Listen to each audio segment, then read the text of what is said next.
નમસ્કાર દર્શક મિત્રો, હું જપન શાહ, કાનમ એક્સપ્રેસ ન્યૂઝમાં આપનું સ્વાગત છે. જોઈએ આજના મુખ્ય અને મહત્વના સમાચાર. સિગામ ગામે તાલુકા કક્ષાની જનકલ્યાણ શિબિર યોજાઈ. લાભાર્થીઓને વિવિધ યોજનાઓના લાભોનું થયું વિતરણ.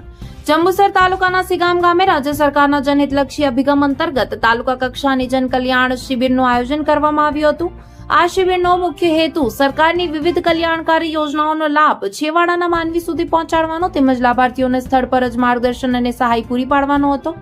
કાર્યક્રમમાં જંબુસર આમોદ મત વિસ્તારના ધારાસભ્ય ટી કે સ્વામી મુખ્ય અધ્યક્ષ તરીકે ઉપસ્થિત રહ્યા હતા. તેમના અધ્યક્ષ સ્થાને યોજાયેલ કાર્યક્રમમાં જંબુસર તાલુકા પંચાયત પ્રમુખ કિરણબા સંજયસિંહ યાદવ, જંબુસર તાલુકા ભારતીય જનતા પાર્ટીના પ્રમુખ કુલદીપસિંહ યાદવ, તાલુકા વિકાસ અધિકારી કાવી, જિલ્લા પંચાયતના સભ્ય કૃપાલીસિંહ સિંઘા, સિગામ ગામના સરપંચ રાજદીપસિંહ યાદવ સહિત ભારતીય જનતા પાર્ટીના હોદ્દેદારો, આગેવાનો અને મોટી સંખ્યામાં ગ્રામજનો ઉપસ્થિત રહ્યા હતા. શિબિર દરમિયાન રાજ્ય સરકારની વિવિધ જનકલ્યાણકારી યોજનાઓ જેવી કે પ્રધાનમંત્રી આવાસ યોજના, આયુષ્યમાન ભારત માં અમૃતમ યોજના, કિસાન સૂર્યોદય યોજના, ગંગા સ્વરૂપા આર્થિક સહાય યોજના, વૃદ્ધ સહાય યોજના, નિરાધાર વૃદ્ધ પેન્શન યોજના, વિધવા સહાય યોજના, દિવ્યાંગ સહાય યોજના, શ્રમયોગી કલ્યાણ યોજનાઓ, ઉજ્જવળ યોજના, જલ જીવન મિશન, સ્વચ્છ ભારત મિશન તથા અન્ય કલ્યાણકારી યોજનાઓ અંગે વિસ્તૃત માહિતી આપવામાં આવી હતી. સાથે જ પાત્ર લાભાર્થીઓને વિવિધ યોજનાઓના લાભો વિતરણ કરવામાં આવ્યા હતા.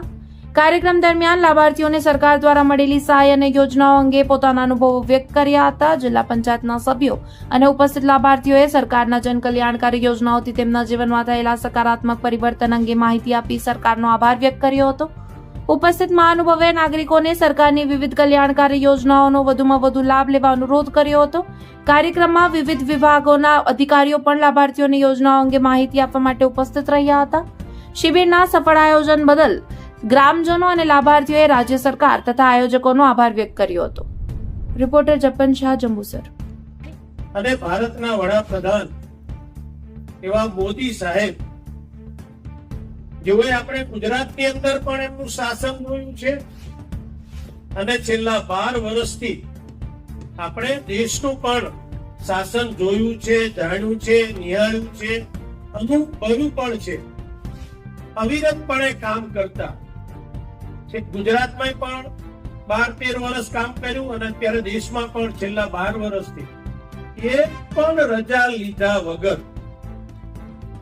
અવિરતપણે કામ કરતા જો કોઈ નેતા હોય તો વિશ્વની અંદર જો કોઈનું નામ લેવામાં આવે તો આપણા વડાપ્રધાન મોદી સાહેબનું આપણે નામ લઈ શકીએ. આપણે બધા જાણીએ, હમણાં પિન્ટુભાઈ કીધું એમ કે હમણાં એજી લાઈનનો ખૂબ જ મોટો પ્રશ્ન છે અને એ પ્રશ્ન હવે એજીમાં આવી ગયો. પહેલા આપણે કયો હતો 24 કલાકની જે જ્યોતિર્ગ્રામ જે યોજના છે, જે જ્યોતિર્ગ્રામથી 24 કલાક આપણને લાઈટ પ્રાપ્ત થઈ છે, એ અત્યારે આપણને 24 કલાક જો મળતી હોય અને એના કોઈ પ્રેરણાદાતા હોય તો એ આપણા મોદી સાહેબ છે. પહેલા આપણે જોયું છે લાઈટ ક્યારે આવશે, ક્યારે જશે એ કોઈને ખબર હતી નહીં. ગમે ત્યારે આવે ને ગમે ત્યારે જતી રહે.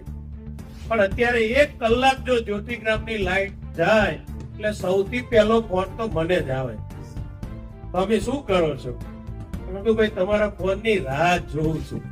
ફોન આવે અને તરત હું ફોન કરી દઉં. કીધું કે તરત જ જે અધિકારી હોય, જે વિભાગનો હોય, જે વિસ્તારનો હોય એને તરત જ કોન્ફરન્સમાં લેવાનો. રાત્રે 10 વાગે, રાત્રે 11 વાગે કે રાત્રે 12 વાગે. પણ આવા બધા પ્રશ્નો ક્યારે આવે? ત્યારે કુદરતી હોય. અત્યારે પવન બહુ છે.